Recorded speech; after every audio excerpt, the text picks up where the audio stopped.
Hey guys ఎలా ఉన్నారు? Welcome back. తలా యాక్చువల్లీ ఈ మూవీ చూసే ఉద్దేశ్యం కూడా నాకు లేదు. అసలు ఈ మూవీ ఉందన్న సంగతి కూడా నాకు తెలియదు గైస్. నేనేదో ఇన్‌స్టాగ్రామ్‌లో ఒక మీమ్ చూసాను. 'అమ్మ రాజశేఖర్ ఈస్ బ్యాక్' అని. ఇంట్రెస్ట్ పెద్దగా ఏం లేకున్నా కూడా జస్ట్ టైమ్ పాస్ కోసం చూద్దామని స్టార్ట్ చేశా. మూవీ చూస్తున్నప్పుడు నా ఫీలింగ్ ఏంటంటే నేనేదో టైమ్ ట్రావెల్ చేసి 1990స్‌కి వెళ్ళినట్టు అనిపించింది మామ.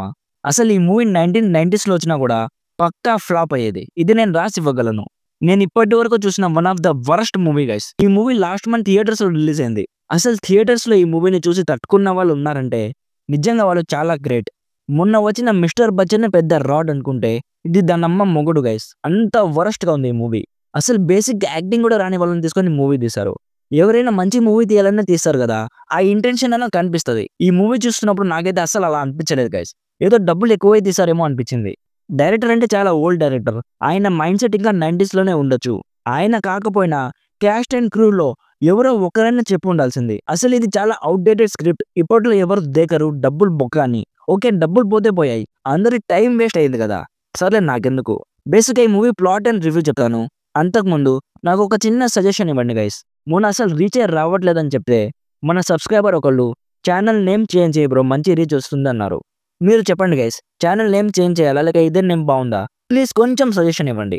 అలాగే మన ఛానల్‌కి కొత్తగా వచ్చుంటే ప్లీజ్ సబ్స్క్రైబ్ చేసుకొని కొంచెం సపోర్ట్ ఇవ్వండి గైస్. ఇక నుంచి ఎడిటింగ్ మీద కూడా కొంచెం కాన్సంట్రేట్ చేస్తాను. మంచి కాంటెంట్ ఇవ్వడానికి ట్రై చేస్తాను. సో సింపుల్‌గా ఈ మూవీ ప్లాట్ ఏంటంటే మన హీరోకి వాళ్ళ అమ్మ తప్ప ఇంకెవ్వరు ఉండరు. అంటే వాళ్ళమ్మ హీరోయిన్ అవ్వాలని చెప్పి తన హస్బెండ్‌ని వదిలేసి వచ్చేస్తుంది. మన హీరోకి వాళ్ళమ్మ అంటే చాలా పిచ్చి, పిచ్చి ప్రాణం. వాళ్ళమ్మ ఒకరోజు ఒక మూవీ షూటింగ్‌లో చనిపోయినట్టు యాక్ట్ చేస్తూ ఉంటుంది. అది చూసి మన హీరో అస్సలు తట్టుకోలేడు. ఏడ్చేస్తాడు. నేను చనిపోతాను నువ్వు ఇట్లాంటియన్నీ చేస్తానని చెప్తాడు. కొన్ని రోజులకి మీ నాన్న బతికే ఉన్నాడు. యూపీలో ఉన్నాడని చెప్పి ఆ పిల్లోడిని వాళ్ళ నాన్న దగ్గరికి పంపిస్తుంది. సో ఇప్పుడు నెక్స్ట్ ఏం జరిగిందనేది బేసిక్‌గా ఈ మూవీ ప్లాట్. నాకైతే అస్సలు నచ్చలేదు గైస్. ఇంకెప్పుడు మూవీ ప్రమోషన్స్‌ని నమ్మకూడదని అర్థమైంది. మీరు కూడా అస్సలు నమ్మకండి. ఓవరాల్‌గా ఈ మూవీ నా సైడ్ నుంచి రికమెండెడ్ 30%. నేను ఇప్పటివరకు ఇచ్చిన రివ్యూస్‌లో ఇదే లోయెస్ట్ రికమెండెడ్ చేసిన మూవీ. ఇఫ్ మీరు ఈ మూవీ ఇంకా చూడాలనుకుంటే ప్రెజెంట్ ప్రైమ్‌లో స్ట్రీమ్ అవుతుంది. కొంచెం వైలెన్స్ ఉంటది. అడల్ట్ కంటెంట్ అయితే పెద్దగా ఏం లేదు. కావాలంటే ఫ్యామిలీతో చూడొచ్చు. సో ఇది గైస్ తలా మూవీ రివ్యూ. వీడియో నచ్చితే లైక్ చేసి మన ఛానల్‌కి కొత్తగా వచ్చుంటే సబ్స్క్రైబ్ చేసుకోవడం మాత్రం అస్సలు మర్చిపోకండి. Thank you so much for watching. Meet you in the next video. By by. జై హింద్.